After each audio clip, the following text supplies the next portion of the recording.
How many times can someone watch hope walk away before they stop believing it will ever come back? The question echoed silently through an elegant restaurant in downtown Chicago as rain traced slow lines across the floor-to-ceiling windows.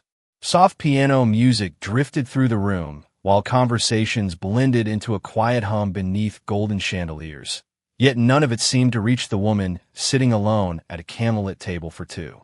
Charlotte Bennett stared at the untouched cup of coffee in front of her, her fingers wrapped tightly around the warm porcelain as though it were the only thing keeping her from falling apart.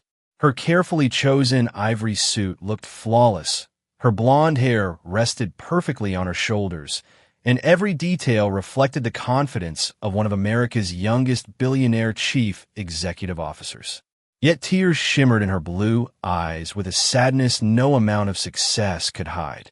She glanced toward the restaurant entrance, just as another man quietly apologized, claimed he had received an urgent phone call, and disappeared through the revolving door without looking back. Charlotte closed her eyes for a brief moment. Then, barely above a whisper, she counted 13. Across the city, Nathan Carter parked his aging pickup truck beneath the glow of a street lamp and took a slow breath before stepping outside. His navy blazer had been pressed as neatly as possible, though years of careful use had softened the fabric. Earlier that evening, his 9-year-old daughter Emma had smiled while helping him straighten his collar before saying, "Do not try to impress anyone, Daddy. Just be yourself. The right person will smile because of that." Those words stayed with him as he entered the restaurant, feeling more nervous than he had expected. He had not agreed to a blind date because he believed fairy tales still existed. He agreed because his daughter deserved to see that even broken hearts could choose hope one more time. The hostess greeted him warmly before leading him toward a quiet corner near the rain-covered windows. Nathan noticed the elegant woman sitting alone long before she noticed him. There was something different about the sadness on her face. It was not dramatic. It was exhausted. It looked like the kind of loneliness that had learned to wear expensive clothes and polite smiles. As he approached, Charlotte slowly lifted her eyes. They met as for only a second before she looked away again, almost embarrassed that he had witnessed her tears. Her voice trembled as she spoke. "You are here for the blind date, aren't you?" Nathan nodded gently. Charlotte forced a small smile that immediately disappeared. "Please," she whispered, "if you already know you're going to leave, do it now. It hurts less before people sit down." Nathan remained standing for one quiet heartbeat.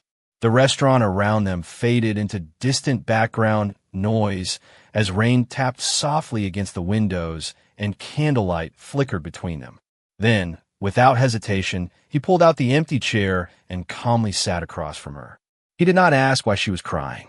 He did not ask what had happened before he arrived.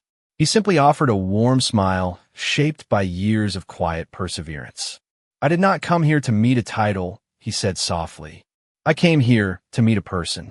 If you are willing, I would rather begin with your name." Charlotte looked at him in complete silence. For the first time that evening, someone had not asked what she owned, what she managed, or what she could provide. They had simply asked who she was.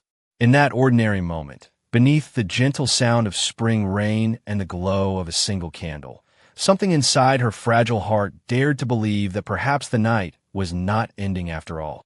Perhaps it was only just beginning. Charlotte lowered her eyes, almost as though she regretted allowing a stranger to witness a moment she had spent years trying to hide from the world. The candle between them flickered gently, casting warm light across the polished table, while the rain outside softened the bright city skyline into blurred ribbons of gold and silver. Neither of them reached for the menus immediately. The silence was not uncomfortable. It felt respectful, as if both understood that some conversations deserved to begin slowly. Nathan smiled gently before saying, "My name is Nathan Carter." Charlotte looked up again, studying the calm sincerity in his face. "Charlotte Bennett," she answered quietly. "It is nice to meet someone who did not pretend to receive an emergency phone call." Nathan laughed softly, the kind of laugh that came from kindness instead of amusement. "I drove across the city to share dinner with someone. It would be a shame to leave before saying hello." For the first time that evening, Charlotte allowed herself a genuine smile. It was small and hesitant, but real. A waitress approached with 2 menus and asked if they were ready to order. Charlotte apologized for keeping the table occupied so long, but the waitress simply smiled and assured her there was no hurry. Nathan ordered grilled chicken with roasted vegetables and a glass of iced tea. Charlotte chose grilled salmon and sparkling water. Once the waitress walked away, Charlotte folded her hands together and looked at him with quiet curiosity. "Can I ask you something?" Nathan nodded. "Why did you stay?" He thought for a moment before answering. "Because someone once stayed for me when life became difficult. I have never forgotten what that felt like." Charlotte listened without interrupting. Nathan continued in the same calm voice. "My wife believed every person deserved to be heard before they were judged. After she passed away, I try to live by that lesson every day while raising my daughter." Charlotte's expression softened immediately. "You have a daughter?"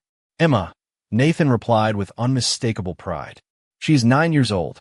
She believes homemade pancakes can fix almost any bad morning, and she insists every lonely person deserves another chance to smile." Charlotte laughed quietly. "She sounds wiser than most executives I work with." Nathan smiled. "She reminds me every day that life is measured by moments, not possessions." Those words lingered between them longer than either expected. Charlotte slowly wrapped both hands around her coffee cup again. "I cannot remember the last time someone talked to me about family before asking about my career." Nathan looked at her kindly. "People are more interesting than their job titles." She lowered her eyes for a brief second. "I almost canceled tonight because I convinced myself nothing good could come from another blind date." Nathan answered without hesitation. "Sometimes hope arrives after we stop expecting it." The restaurant remained filled with quiet conversations, gentle music, and the comforting sound of rain, but everything beyond their table slowly faded into the background. Charlotte realized something that surprised her more than any business victory she had ever celebrated. This ordinary father had spent nearly an hour sitting across from her without asking how much money she made, what company she led, or what influence she possessed. Instead, he had asked only one thing that truly mattered. He wanted to know who she was, and for the first time in many years, Charlotte found herself wanting to answer. Their meals arrived quietly, filling the space between them with the comforting aroma of roasted vegetables, fresh herbs, and warm bread. Nathan thanked the waitress with genuine appreciation before carefully moving his glass aside so she could place the plates comfortably on the table. Charlotte noticed the small gesture immediately. It was simple, thoughtful, and completely effortless. She had attended countless formal dinners where people displayed perfect etiquette because they wanted something. Nathan seemed kind because it was simply who he was. She picked up her fork before asking the question that had been quietly waiting in her thoughts. "What do you do, Nathan?" He smiled modestly. "I own a small auto repair garage on the south side of Chicago. It is nothing extraordinary, but it keeps the lights on and helps me give Emma a good life." There was no embarrassment in his voice, only quiet gratitude. Charlotte nodded with sincere interest. "Do you enjoy it?" Nathan looked toward the rain sliding down the window before answering. "Some days are difficult. Old engines do not always cooperate, and bills never stop arriving. But every evening I lock the garage knowing I fixed something that mattered to someone. That feels like honest work." Charlotte listened carefully. His words carried a calm confidence she rarely encountered inside executive boardrooms. "Emma spends time there after school?" she asked.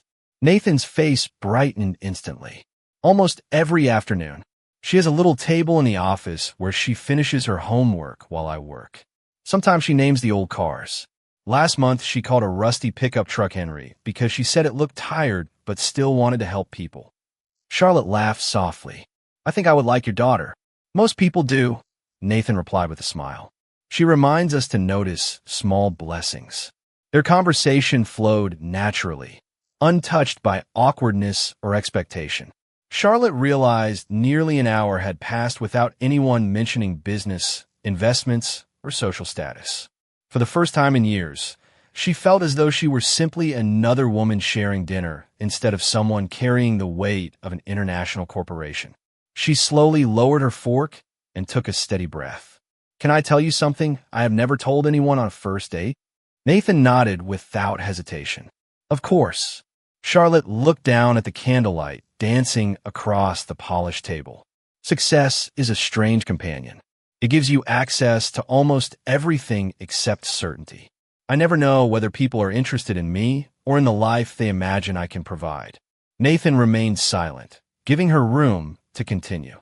Every compliment eventually turns into a business proposal. Every invitation becomes a networking opportunity. After enough disappointments, I stopped believing anyone could see me before seeing my last name. Nathan's expression softened with quiet understanding. That sounds like a lonely way to live. Charlotte looked back into his eyes. It is. Before either of them could say another word, movement near the restaurant entrance subtly changed the atmosphere. The general manager hurried across the dining room, while several employees immediately straightened their posture. Two professionally dressed executives entered carrying leather portfolios and quietly approached Charlotte's table. One of them offered a respectful smile. "Good evening, Miss Bennett. We apologize for the interruption, but tomorrow morning's acquisition meeting has been moved to 8 o'clock, and the board requested that we personally deliver the updated documents." Nathan looked from executives to Charlotte with calm curiosity, but his expression did not change. Charlotte quietly accepted the folder, knowing the peaceful evening she had almost begun to trust was suddenly about to reveal a part of her life she had desperately hoped could remain outside the restaurant doors. The two executives respectfully stepped back after handing Charlotte the updated documents, waiting quietly for her instructions. She offered a polite nod before closing the folder without even opening it. "Please tell the board I will be there at 8 o'clock tomorrow morning," she said calmly. "Nothing that happens tonight cannot wait until then." Both executives exchanged brief glances, clearly surprised by her response, but neither questioned her decision. "Yes, Miss Bennett," one replied before they quietly disappeared into the elegant dining room. As they walked away, the soft conversations around the restaurant gradually returned, although more than a few curious eyes lingered on Charlotte's table. She slowly released a deep breath and looked back at Nathan with an embarrassed smile. "I suppose the evening has become a little more complicated." Nathan gently lifted his glass of iced tea before answering. "Only if you let it." Charlotte searched his face, expecting confusion or excitement after witnessing the unusual interruption. Instead, she found only the same calm expression that had welcomed her when he first sat down. "You're not going to ask what company I run?" she asked carefully. Nathan smiled. "You can tell me if you want to, but I would rather hear something that matters more." She tilted her head slightly. "What could matter more?" He answered without hesitation. "What makes you laugh? What helps you sleep after a difficult day? Whether you enjoy watching the sunrise or staying awake during thunderstorms. Those things tell me more about a person than the name on an office door." Charlotte stared at him in complete silence. She had spent years meeting people who memorized financial magazines before meeting her. They knew her company's market value, her investment portfolio, and the number of employees she managed. Yet this ordinary father sitting across from her wanted to know whether she enjoyed quiet mornings. A small laugh escaped before she could stop it. "You really are different." Nathan shrugged modestly. "Maybe I simply grew up believing people are worth more than their resumes." Outside, the rain continued to fall gently across the city, while warm reflections shimmered through the tall restaurant windows. The pianist quietly shifted into a slower melody, and for a few peaceful moments it felt as though the rest of Chicago had disappeared. Charlotte rested both hands around her coffee cup once more. "Can I tell you something that sounds foolish?" Nathan nodded. "You can tell me anything." She lowered her eyes. "There are days when I walk into a room with hundreds of people applauding me, yet I have never felt more invisible." Nathan listened without interrupting. "Everyone sees the company," she continued softly. "Very few people ever try to see the woman who built it." Nathan answered with the quiet certainty that had begun to steady her heart. Perhaps they were looking in the wrong direction. Charlotte slowly looked up again. "And where should they be looking?" He smiled warmly. "Into your eyes instead of your headlines." Those simple words settled over the table with remarkable gentleness. For the first time in years, Charlotte felt understood without needing to explain herself. The loneliness she had carried into the restaurant had not disappeared completely, but it no longer felt impossible to carry. Somewhere between candlelight, spring rain, and one honest conversation, the distance between two completely different worlds had quietly begun to disappear. The peaceful rhythm of the evening lingered for only a few more moments before another familiar voice entered the restaurant with effortless confidence. "Charlotte, I thought that was you." She turned toward the entrance and immediately recognized Daniel Mercer, a prominent investment executive who had crossed paths with her at countless corporate events over the years. His tailored charcoal suit, polished shoes, and confident smile reflected the world she knew all too well. Daniel approached the table with practiced charm before offering Nathan a courteous handshake. "Good evening," he said politely. "Daniel Mercer."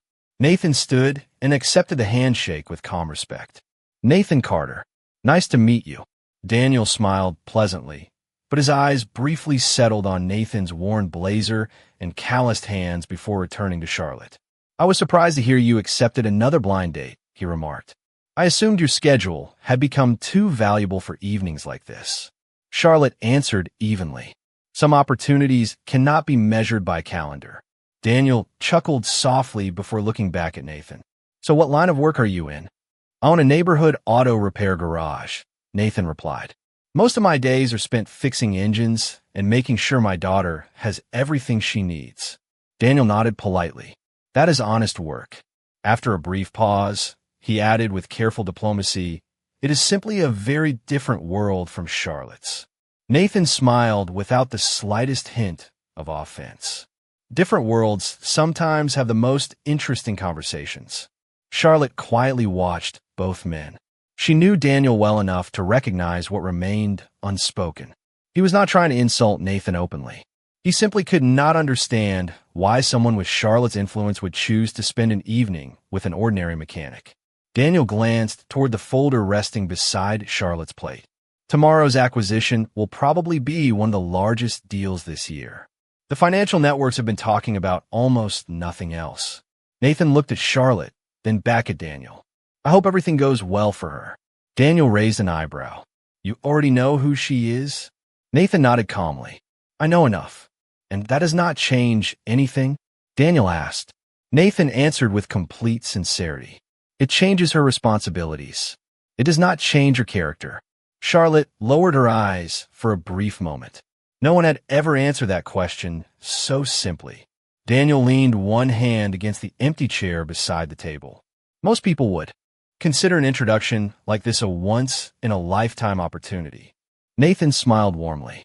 "I already think tonight has been one." Daniel seemed almost puzzled. "Without discussing business?" Nathan quietly laughed.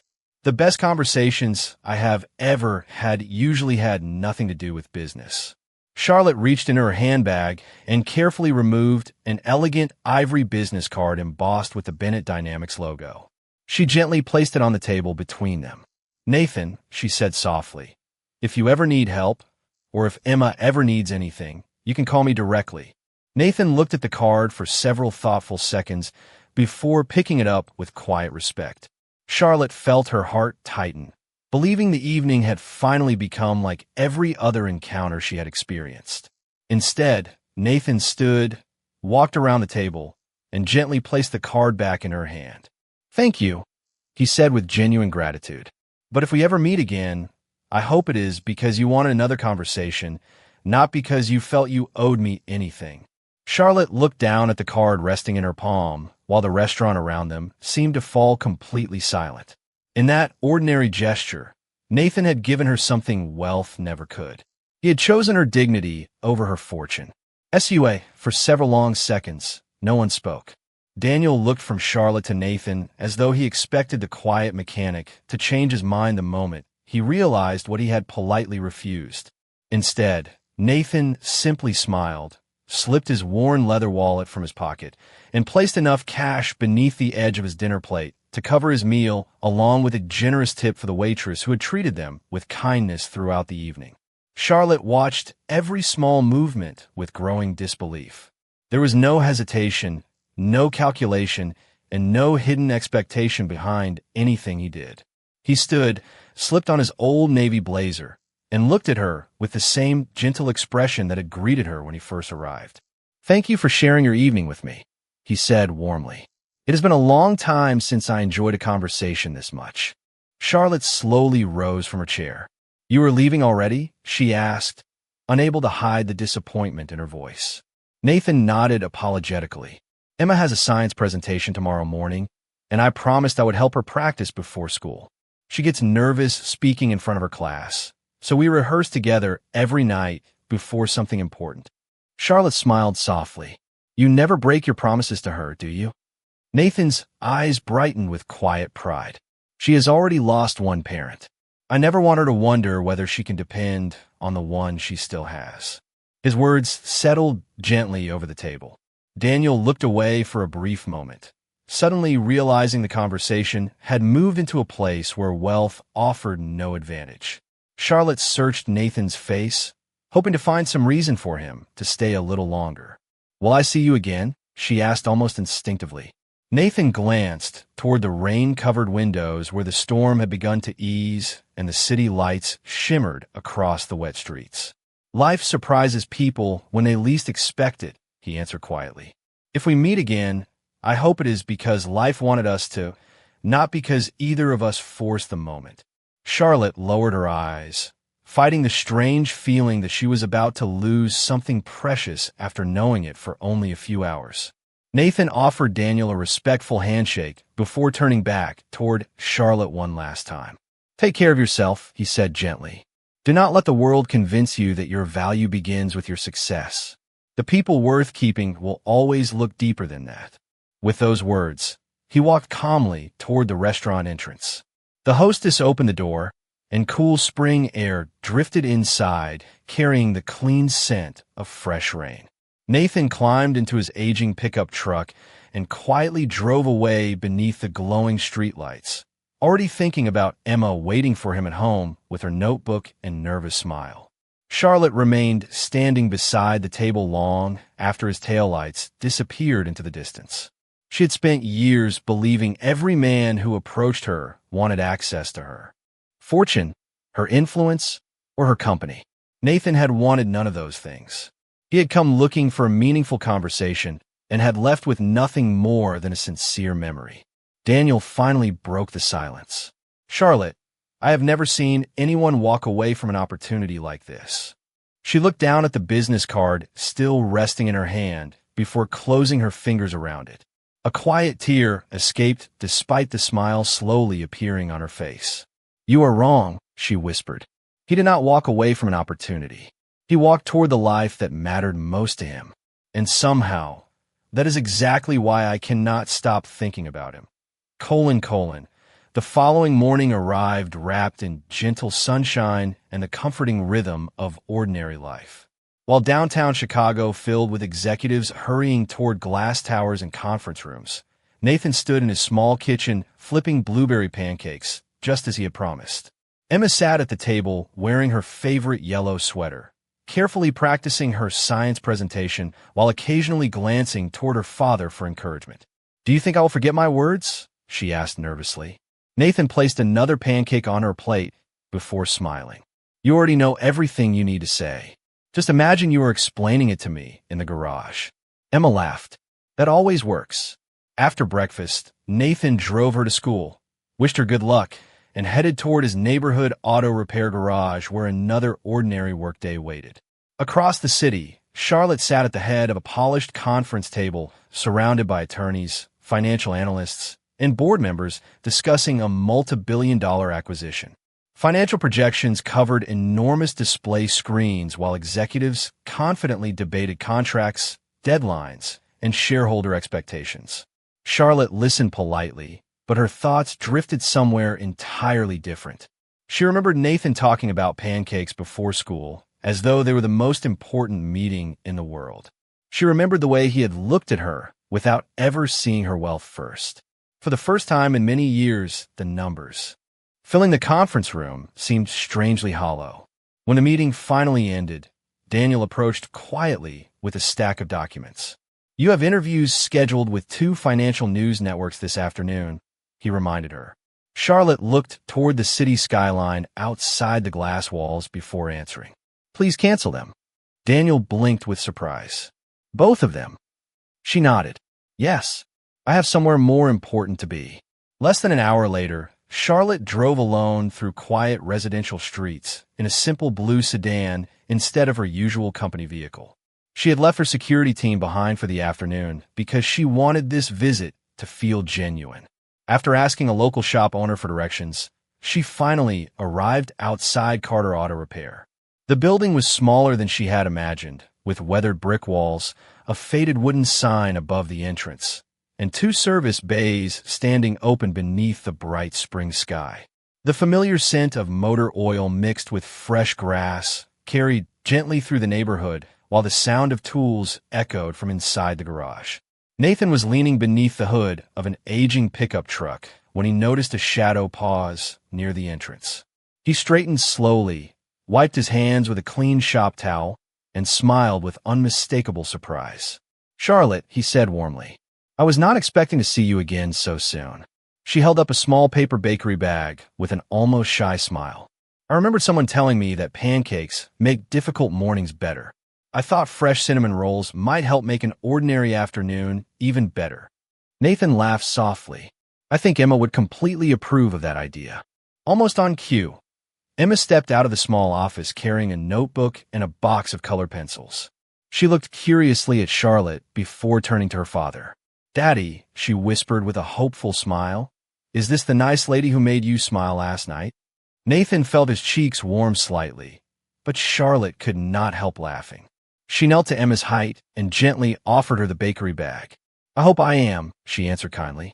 Emma accepted it with both hands, smiled brightly, and without realizing it, built a bridge between 2 hearts that had spent far too many years believing they belonged in completely different worlds. The afternoon sun drifted lower across the quiet neighborhood, filling the open garage with warm golden light that softened every rough edge of the old building.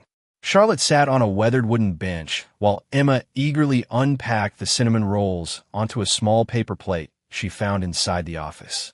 The sweet aroma mixed with the familiar scent of fresh coffee and motor oil, creating a combination Charlotte never would have imagined could feel so comforting. Nathan finished tightening the final bolt beneath the hood of the pickup truck before lowering it carefully and washing his hands at a small utility sink. He walked over with an easy smile that carried none of the pressure or performance she had grown accustomed to in corporate life.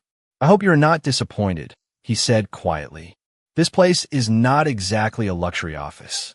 Charlotte looked around the garage, noticing the neatly organized tools, the family photographs pinned beside an old calendar, and a small hand-drawn picture taped to the wall that read, Best Dad Ever, written in colorful crayon. She smiled warmly. I have visited offices worth hundreds of millions of dollars, she answered. None of them ever felt this welcoming. Emma looked up proudly. Daddy says people fix more than cars here. Charlotte turned toward her. What does he mean? Emma thought carefully before answering. Sometimes neighbors come in because their cars are broken. Sometimes they stay a little longer because they just need someone to talk to. Daddy always listens. Nathan laughed softly, almost embarrassed. She has a wonderful imagination. Emma quickly shook her head. It is true. Mrs. Henderson cried here last month after her dog got sick, and Daddy made hot chocolate instead of talking about cars. Charlotte felt her heart tighten in the gentlest way. She looked at Nathan with quiet admiration. You never told me that.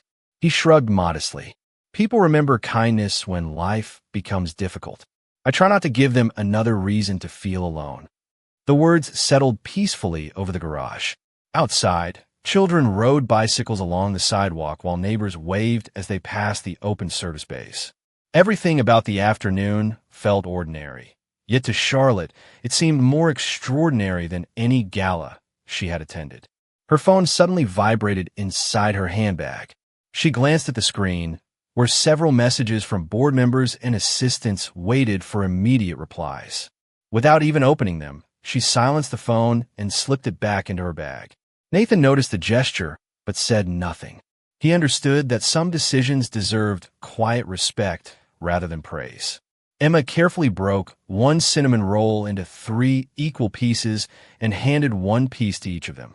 "Daddy says sharing makes food taste better," she announced with complete confidence. Charlotte accepted her piece with both hands, smiling through eyes that had begun to glisten again.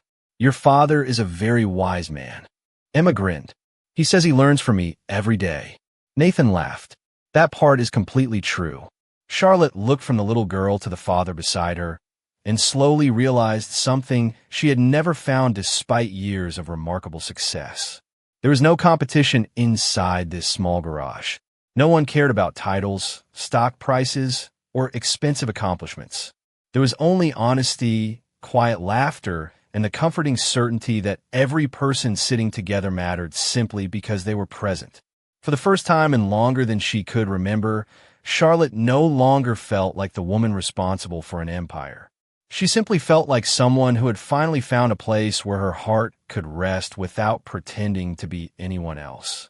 Saturday morning arrived beneath a clear blue sky, and the quiet neighborhood felt almost untouched by the hurried rhythm of the city beyond it. The scent of fresh blueberry pancakes drifted through the open kitchen window of Nathan's modest home while birds gathered in the maple tree outside. Emma carefully arranged slices of strawberries on 3 plates before stepping back to admire her work. "Everything has to look welcoming," she said proudly. Nathan smiled as he poured another pancake onto the warm skillet. "I think you have already taken care of that." A few minutes later, a gentle knock sounded at the front door. Nathan opened it to find Charlotte standing on the porch wearing simple weekend clothes instead of a tailored business suit. She carried no briefcase, no assistant, and no phone in her hands. Only a small bouquet of fresh wildflowers she had picked up from a neighborhood market on her way there. "I hope I'm not early," she said with a quiet smile. "You are exactly on time," Nathan replied warmly. Emma hurried into the entryway with unmistakable excitement. Breakfast is ready. The 3 of them gathered around a simple wooden table where laughter came as naturally as conversation. There were no discussions about acquisitions, investments, or quarterly reports. Instead, they talked about favorite childhood memories, old family recipes, the changing colors of autumn leaves, and Emma's dream of becoming an engineer one day because she wanted to build machines that helped people. Charlotte listened with a smile that seemed lighter every minute. Eventually, she looked at Nathan, her expression becoming thoughtful. "Do you remember the first thing I said when you sat down at the restaurant?" Nathan nodded gently. "You asked me to leave before I had the chance to disappoint you." She lowered her eyes for a moment. "I believed every person who came into my life would eventually choose my title over my heart or my fortune over my friendship. After enough years, I stopped expecting anyone to stay." Nathan remained quietly attentive, allowing her words to find their own pace. She continued softly. "When you handed my business card back to me, I finally understood something. You were not rejecting my help. You were protecting the honesty of our conversation. No one had ever done that for me before." Nathan smiled with quiet kindness. Real relationships should never begin with debt. They should begin with trust. Charlotte felt tears gather again, but this time they carried gratitude instead of loneliness. Emma looked between them with innocent curiosity before reaching across the table and gently placing one small hand over Charlotte's and the other over her father's. "Daddy always says families are the people who make your heart feel safe," she said. "I think your heart looks safe today." Charlotte looked at the little girl, then at Nathan, and quietly laughed through happy tears. "I think it finally is." Sunlight poured across the table, warming the simple breakfast they had shared together. Outside, children played along the peaceful sidewalk while a gentle breeze carried the scent of spring flowers through the open windows. Charlotte realized that every dream she had chased through towering office buildings and endless success had quietly led her to this ordinary home where love was measured by promises kept, kindness freely given, and mornings shared around a wooden table. Nathan reached for his coffee and smiled at the life unfolding before him, understanding that miracles rarely arrived with applause. More often, they arrived quietly, sat beside you, shared breakfast, and reminded you that the richest hearts are built not by fortune, but by grace, dignity, and the courage to stay when everyone else had already walked away.